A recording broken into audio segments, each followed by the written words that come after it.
नमस्कार साथियों, आज हम बात करेंगे मुस्लिम धर्म के आखिरी पैगंबर हजरत मोहम्मद पैगंबर के बारे में। हजरत मोहम्मद पैगंबर, जिन्हें हम सल्लल्लाहु अलैहि वसल्लम के नाम से जाना जाता है साथियों, जो कि आखिरी पैगंबर कहलाते थे, तथा इनका जन्म जो है वो काबा, जो कि वर्तमान में मक्का, जो कि वर्तमान में मतलब कि सऊदी अरब में पड़ता है, वहां हुआ था साथियों। इनकी जो जीवनी है, जीवनी हजरत मोहम्मद लिख रखा है सल्लल्लाहु अलैहि वसल्लम, ये लिखी है मोहम्मद इनायतुल्लाह सुबहानी ने।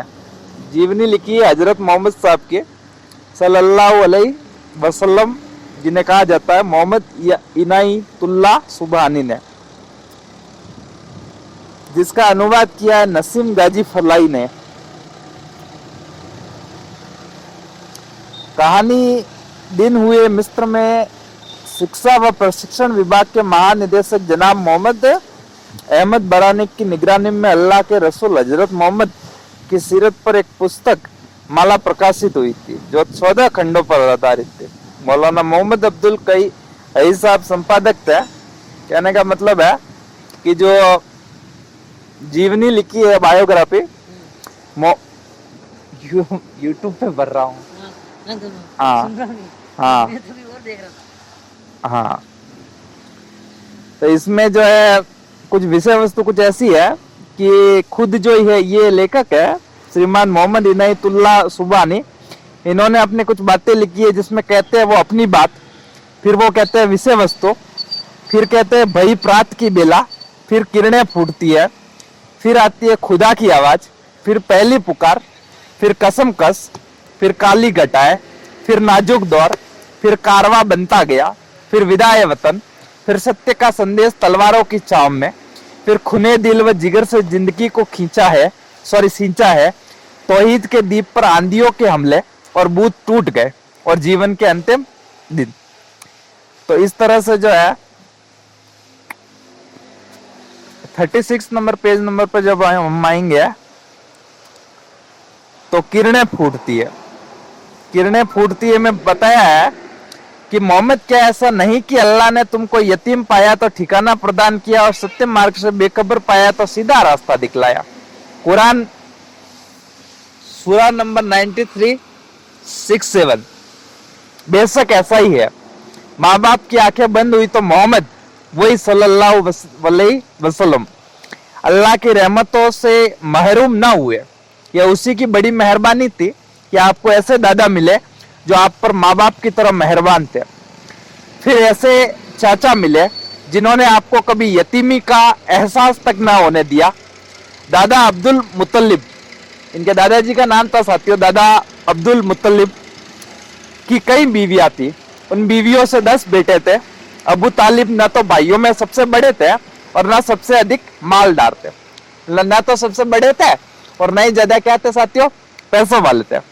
आगे है कि अब्दुल मुत्तलिब ने अपनी मौत से पहले उनको आपका सरपरस्त बना दिया था और वसीयत कर गए थे कि मोहम्मद का हर तरह से ख्याल रखना और उनकी खबरगिरी और देखभाल में कोई कसर बाकी न रखना। कहने का मतलब इनके दादाजी अब्दुल जो है, जिनका मैंने अभी नाम लिया अब्दुल मुत्तलिब, उनकी जब मौत हुई उससे पहले उन्होंने वसीयतनामा लिखा और उस वसीयतनामे में उन्होंने ये लिखा कि भाई मेरे जो पोता है मोहम्मद, हजरत मोहम्मद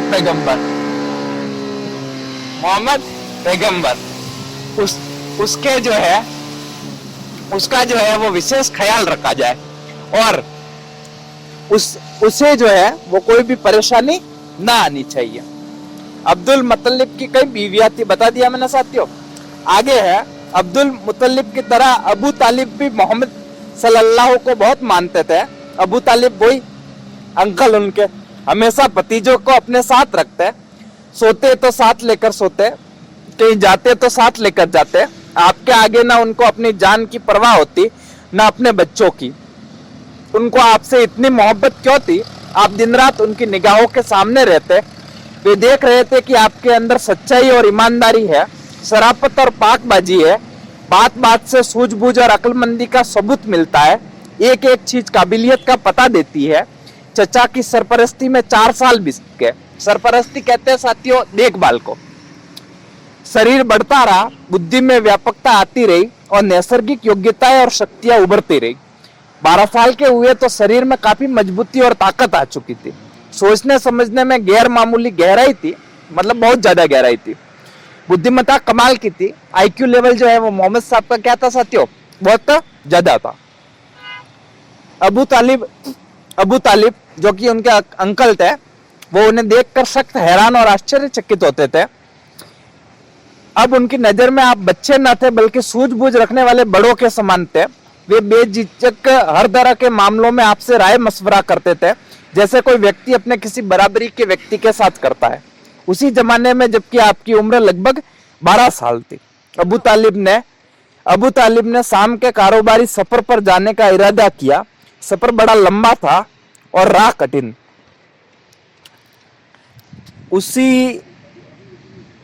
तो अबू तालिब जो है उनके अंकल थे, और अब्दुल करीब जो बताया मैंने वो उनके पिताजी थे साथियों। आगे है कि 12 साल के हुए तो शरीर में काफी अब्दुल मुतलब की तरह अबू तालिब भी मोहम्मद सल्लल्लाहु को बड़े ही बहुत मानते थे, हमेशा भतीजे की तरह रखते साथियों। मैंने आपको बता दिया। आगे है कि वे देख रहे थे कि आपके अंदर सच्चाई, ईमानदारी, शराफत, पाकबाजी है, बात बात में सूझबूझी और अक्लमंद का संदेश देती है। चचा की सरपरस्ती में 4 साल बीत गए। सरपरस्ती का मतलब होता है देखभाल साथियों। शरीर बढ़ता रहा, बुद्धि में व्यापकता आ चुकी थी और नैसर्गिक योग्यताएं और शक्ति उभरती रही। 12 साल के हुए तो शरीर में काफी मजबूती और ताकत आ चुकी थी। इसके अलावा यहाँ तक पहुंच चुके थे हम। फिर था कि भाई अबू तालिब जो है एक दिन कहीं रवाना होने का फैसला करते हैं, यानी कि कहीं जाने का सोचते हैं यात्रा पर। अच्छा, इसके बाद में जो कि अबू तालिब जो कि सीरिया के कारोबारी सफर पर जाने का क्या करते हैं साथियों? इरादा करते हैं। सीरिया जो कि अभी आप देखेंगे तो अफगानिस्तान में पड़ता है साथियों। आगे है कि सफर बड़ा लंबा था और कठिन थी, इसलिए आपको ले जाने का ख्याल न था, लेकिन जब वे चलने लगे तो आप लिपट गए। अबू तालिब ने सोचा सफर मुश्किल तो है, परंतु भतीजा भी तो समझदार है। ये सोचकर खुशी खुशी आपको ले जाने को तैयार हो गए। काफिला रवाना हो गया। काफिले में आप भी थे मतलब मोहम्मद साहब भी थे। रास्ते में जो कुछ देखते उस पर गौर करते, जो कुछ सुनते उस पर सोच विचार करते, और सब कुछ दिमाग में महफूज करते जाते, यानी कि दिमाग में भरते जाते या दिमाग में बिठाते जाते। काफिला विभिन्न इलाकों से गुजरा, बहुत से नगरों से गुजरा, आखिरकार शांत सीरिया की सरजमीन में पहुंच गया। यानी कहां पहुंच गया? सीरिया पहुंच गया साथियों। और यहाँ के एक मशहूर नगर बुसरा में पड़ाव डाल दिया। बुसरा एक शहर है साथियों सीरिया का।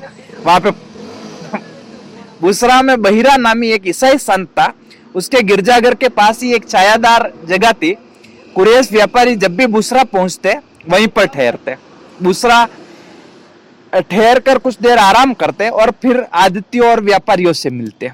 यह काफिला भी उसी जगह आकर ठहरा और हर आदमी अपने अपने काम में लग गया। कोई ज्यादा थका हुआ था तो बैठकर अपना कारोबारी सामान ठीक करने लगा, और कोई जल्दी से उसे ठिकाने लगाने लगा। मतलब ये करने क्या आए थे साथियों? सामान बेचने आए थे।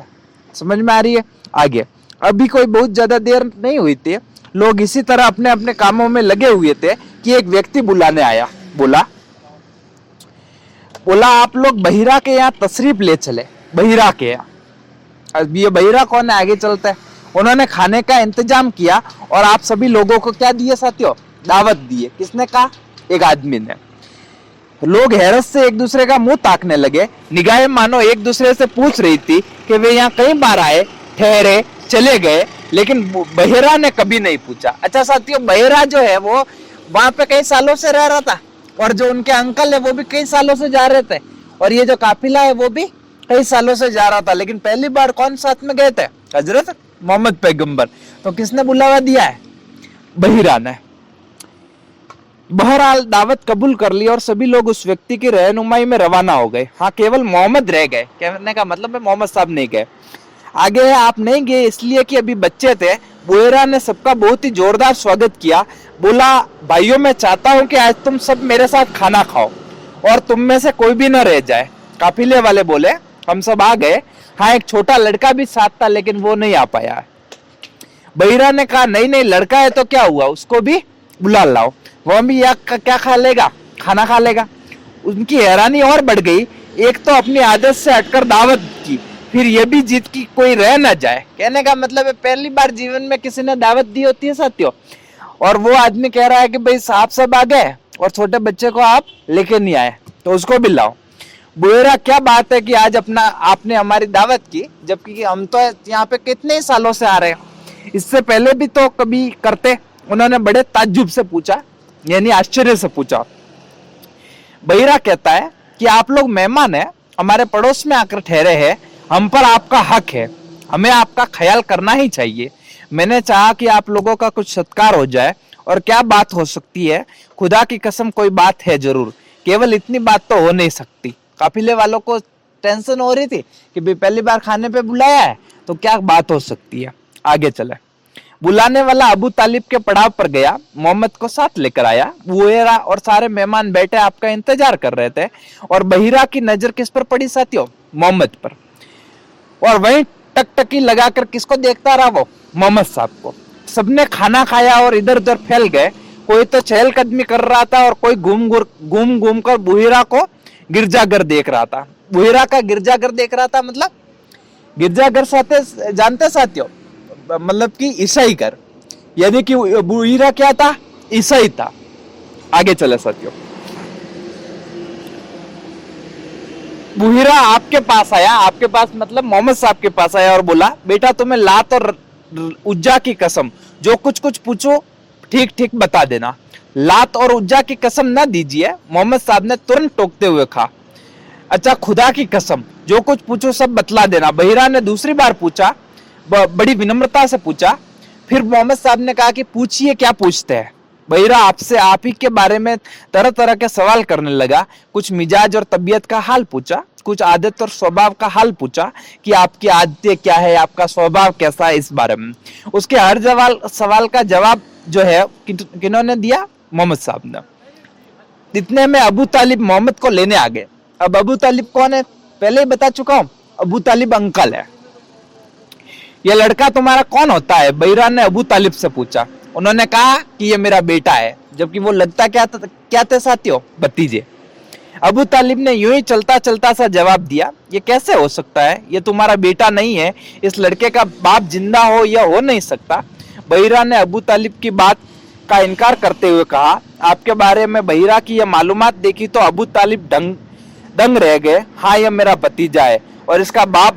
बहिरा ने फिर सवाल किया। अभी यह माँ के पेट में ही था कि इसके पिता का क्या हो गया साथियों?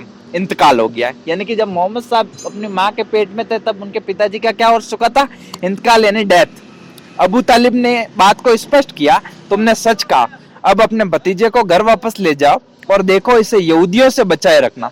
खुदा की कसम, अगर उन्होंने देख लिया और जिस हद तक मैंने इसे पहचान लिया है उन्होंने भी पहचान लिया तो इसकी जान के पीछे पड़ जाएंगे। तुम्हारा यह भतीजा कितना महान पुरुष होगा इसकी तुम कल्पना नहीं कर सकते। बस ये समझ लो कि ये एक ऐसा हीरा है जिसको तुम्हें क्या रखना है? संभाल के रखना है। बिल्कुल ऐसा लग रहा था जैसे वो बाइबिल के क्या सुना रहा हो, सबक सुना रहा हो। इस तरह से जो है वो एक कहानी जो है होती है आज पूरी।